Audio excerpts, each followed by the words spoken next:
एक छोटे से गांव में एक बूढ़ी अम्मा रहती थी। लोग उन्हें प्यार से अम्मा कहकर बुलाते थे। उम्र ने उनकी कमर झुका दी थी।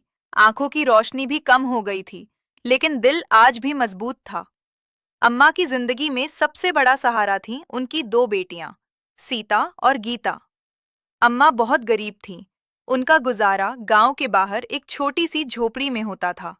जो थोड़ा बहुत मिलता, उसी में तीनों माँ बेटियां गुजारा कर लेतीं। अम्मा ने हमेशा अपनी बेटियों को एक ही सीख दी थी।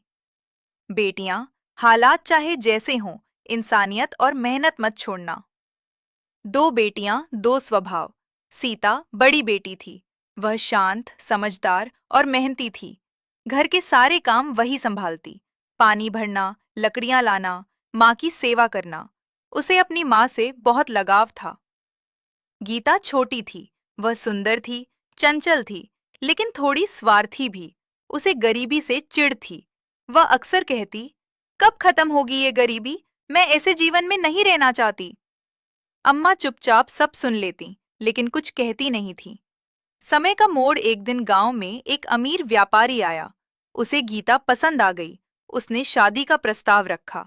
गीता खुश थी, क्योंकि उसे लगा अब वह गरीबी से निकल जाएगी। अम्मा ने भारी मन से शादी कर दी। शादी के बाद गीता ने माँ से दूरी बना ली। न कभी हाल पूछती, न मिलने आती। उधर सीता माँ के साथ ही रही और पहले से ज्यादा मेहनत करने लगी। बूढ़ी माँ की परीक्षा कुछ साल बीते। अम्मा बहुत बीमार पड़ गईं। शरीर कमजोर हो गया।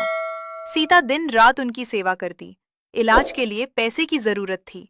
मजबूरी में सीता गीता के पास गई। गीता अब बड़े घर की बहू बन चुकी थी।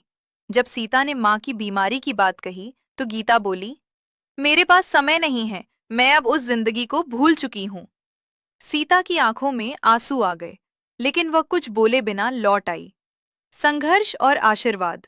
सीता ने खेतों में मजदूरी की, दूसरों के घर काम किया और माँ का इलाज कराया। अम्मा ठीक तो नहीं हुई, लेकिन बेटी का प्रेम उन्हें जीने की ताकत देता रहा। एक रात अम्मा ने सीता का हाथ पकड़कर कहा, बेटी, तूने मुझे बेटे से बढ़कर सहारा दिया है। भगवान तुझे कभी दुखी नहीं करेगा। कुछ दिनों बाद अम्मा इस दुनिया से चली गईं। कर्म का फल समय बीतता गया। सीता ने मेहनत से अपना जीवन संवारा। गांव में लोग उसकी इज्जत करने लगे।